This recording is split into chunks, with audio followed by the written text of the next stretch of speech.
Friends, तर मी वर्षा आयुर्वेदात या माझ्या चॅनलमध्ये तुम्हाला सर्वांचं खूप खूप मनापासून स्वागत करत आहे।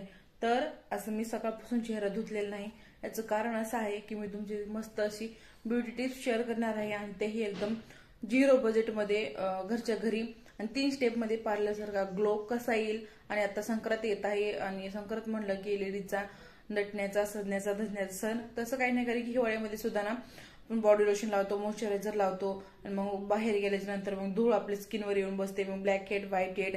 आणि तुम्ही बघू शकता माझ्या चेहऱ्यावर सुद्धा ब्लॅक हेड व्हाईट हेड बऱ्या प्रमाणामध्ये आले आहेत। मला चला मी आता रिमूव्ह करणारच आहे, तर तुमच्या हे टिप्स 2-3 शेअर करायत। आणि आता तुम्ही बघू शकता मी सकाळी आंघोळ केल्याच्या नंतर सनस्क्रीन लावलेली आहे, त्याच्यानंतर मी काहीही लावलेलं नाही। आणि हिवाळ्यामध्ये शक्यतो बाकीचं रात्री झोपताना मॉइश्चरायझर आणि सकाळी सनस्क्रीन लावावी, कारण की आपण बाहेर वगैरे जातो त्याच्यामुळं। तर आता तुम्ही बघू शकता माझी स्किन कशी झालेली आहे, तुम्हाला दाखवते मी। थोडे थोडे पिंपल सुद्धा आलेले आहेत, कारण की मी तुम्हाला म्हटल्याप्रमाणे उन्हामध्ये गेलो बाहेर गेले की पिंपल्स येतात। सो इथं छोटे छोटे पिंपल्स आलेले आहेत। त्याच्यानंतर मग जे माझं नोज आहे सो ते ऑइली झालेलं आहे आणि बऱ्यापैकी चेहरा सुद्धा म्हणजे थोडासा काळपटल्यासारखा झालेला आहे। सो तो सगळ्यात अगोदर आपल्याला करायचं आहे आपल्या चेहऱ्याचं क्लिन्झिंग। सो ते कशा पद्धतीने करायचं चला तर मग बघूयात। आणि तुम्ही बघू शकता आता माझा चेहरा आणि सगळ्या टिप्स केल्याच्या नंतर माझा चेहरा याच्यामध्ये मी तुम्हाला एवढंच फरक दाखवण्याचा प्रयत्न करत आहे। आणि बाहेर पार्लरमध्ये 250, 300, 400, 500, 600 रुपये घालण्यापेक्षा तुम्ही घरच्या बजेटमध्ये तुम्ही फेशियल करू शकता। माझा हा सांगण्याचा हेतू आहे, त्याच्यामुळे व्हिडिओ लास्ट पर्यंत बघा आणि चॅनलला लाईक करा, शेअर करा, सबस्क्राईब। सो तर सगळ्यात अगोदर क्लिन्झिंग करण्यासाठी कोणतंही दूध घ्यायचं आहे आणि तर ते न तापवले असेल तर अगदी उत्तम, या गाईचं किंवा म्हशीचं तुम्ही घेऊ शकता। आणि तापलेलं असेल तरी काहीच हरकत नाही। त्याच्यामध्ये ना आंबे हळद किंवा नॉर्मल हळद टाकून घ्यायचे आहे आणि कापसाने आपल्या चेहरा अप्लाय करायचा आहे। 1 मिनिट अप्लाय करून आपल्याला मस्त असं थंड पाण्याने चेहरा धुवून घ्यायचा आहे। तुम्ही बघू शकता जी आपली जी डेड स्किन असते थोडीशी किंवा मग जे धूळ बसलेली ते चेहऱ्यावर ना ती सगळी नाही दुधाने क्लिन्झिंग केल्याच्या नंतर ना क्लीन होते, निघून जाते। त्याच्यानंतर आता ना गरम पाणी करायचं आहे, त्याच्यामध्ये व्हिटॅमिन ई कॅप्सूल आहे सो ती टाकून घ्यायची आहे यामध्ये। आणि गरम पाणी झाल्याच्यानंतर आपल्याला त्याची वाफ घ्यायची आहे। तर त्याच्या अगोदर जे आपल्याला क्रीम बनवायची आहे जे आपण नंतर लावणार आहेत फेस पॅक म्हणून, सो ते तयार करूयात। जे आपण दूध घेतलं होतं क्लिन्झसाठी तेच मी थोडंसं एक्स्ट्रा बनवलं होतं, त्याच्यामध्ये 1 चमचा बेसन पीठ टाकलेलं आहे, हळद टाकून घेतलेली आहे। आंबे हळद असेल तर ते उत्तम, नसेल तर नॉर्मली हळद घेतली तरी देखील चालते। आणि या ठिकाणी मी मुलतानी माती अर्धा किंवा 1 चमचा घेत आहे। जर तुमचं जास्त ऑइली स्किन असेल तर तुम्ही या ठिकाणी गुलाबजलचा वापर करू शकता दुधाऐवजी, आणि नसेल तर थोडंसं दूध टाकून आपल्याला दूध तयार करून घ्यायचं आहे। त्याच्यामध्ये चंदन पावडर सुद्धा टाकायचे, चंदन पावडर टाकल्यानंतर स्किन ग्लो व्हायला मदत होते। आता एकीकडे आपण फेस पॅक आहे सो ते बनवून ठेवलेलं आहे, पाणी उकळ होतं, मस्त अशी स्टीम घेतली, 10 मिनिटं स्टीम घ्यायची आहे। आता स्टीम घेतल्याच्या नंतर ना आपला चेहरा एकदम म्हणजे जे फोड वगैरे असतात ब्लॅक हेड व्हाईट हेड ना ते दिसायला लागतात वाफ घेतल्याच्या नंतर, आणि आपले चेहऱ्यावर छिद्र आहेत तर ते ओपन होतात।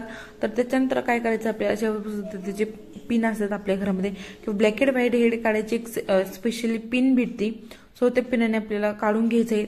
आणि आता या ठिकाणी मस्त असा पार्ट आहे तो म्हणजे स्क्रब। दुसरं त्याचं काही नसून जी आपली हरभऱ्याची डाळ असते सो ती मिक्सरला थोडीशी बारीक करायची आहे, जास्त देखील बारीक नाही, जेणेकरून आपण जेव्हा चेहऱ्याला अप्लाय करू तेव्हा थोडंसं खरपूड लागलं पाहिजे।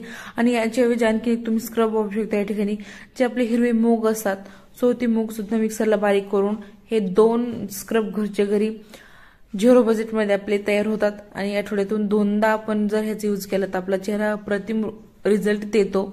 तर मस्त असं स्क्रब करून घ्यायचं आहे, चेहरा वॉश करून घ्यायचा आहे आणि तोंड मस्त असं कपड्याने रगडून पुसायचं नाही कधीच, फक्त असं टच पाणी ऑब्झर्व घेऊन असा टॉवेल आपल्याला यूज करायचा आहे। आणि कधीही आपापले टॉवेल यूज करायला पाहिजेत, किंवा मग प्रत्येकाला आता घरामध्ये सुद्धा आपण एकमेकांचे टॉवेल आता शक्यतो कोणी यूज करत नाही, पण आपल्या चेहऱ्याचा सुद्धा एक वेगळा टॉवेल असायला पाहिजे। त्याच्यानंतर आता जो मी आपण फेस मास्क बनवला होता सो ते अप्लाय करायचं आहे चेहऱ्यावर। आणि या ठिकाणी मी ना एकदा थोडंसं वाळलं की त्याच्यानंतर आणखीन 1-2 वेळेस लावून घेतलं नाही, आणि थोडंसं दूध जास्त झालं माझ्याकडून, तर त्याच्यामुळे तुम्ही थोडंसं मुलतानी माती किंवा मग बेसन पीठ टाकून ते थिकनेस करू शकता। पण माझ्या चेहऱ्याला मी तसंच सूट म्हणजे लावायला येतं सगळीकडे त्याच्यामुळे. आणि या ठिकाणी तुम्ही ना पूर्ण आपलं गळा सुद्धा ना मान काळी होते. आता ज्या ब्लाऊज वगैरे घालतात, डेली ब्लाऊज घालतात, सो ते ना ब्लाऊजचा गळा जेवढा असतो सो तेवढा आपला मान काळी होते. तर ड्रेस घाललो काही घालू तर मान काळी होते. त्याच्यामुळे ना आपल्याला गळ्याला सुद्धा लावून घ्यायचं आहे. आणि 15 मिनिटानंतर तुम्ही बघू शकता चेहरा किती मस्त झालेला आहे. आणि 0 बजेटमध्ये तुम्ही 15 ते 20 मिनिटामध्ये 3 स्टेप फेशियल करू शकतात घरच्या घरी. आणि मी म्हणते 15 दिवसातून एकदा जरी केलं हे फेशियल तर तुमचा चेहरा अगदी ग्लोईंग करतो. आणि खरंच मी खूप सारे टिप्स तुमच्यासोबत मी शेअर केलेले आहेत. आणि हां, सगळे हे टिप्स फॉलो केल्याच्यानंतर एकतर ॲलोवेरा जेल लावायचं, कोणतंही मॉइश्चरायझर लावायचे तुम्हाला सूट होत असेल ते, नाहीतर डिरेक्टली तुम्ही सनस्क्रीन अप्लाय करायचे आहे.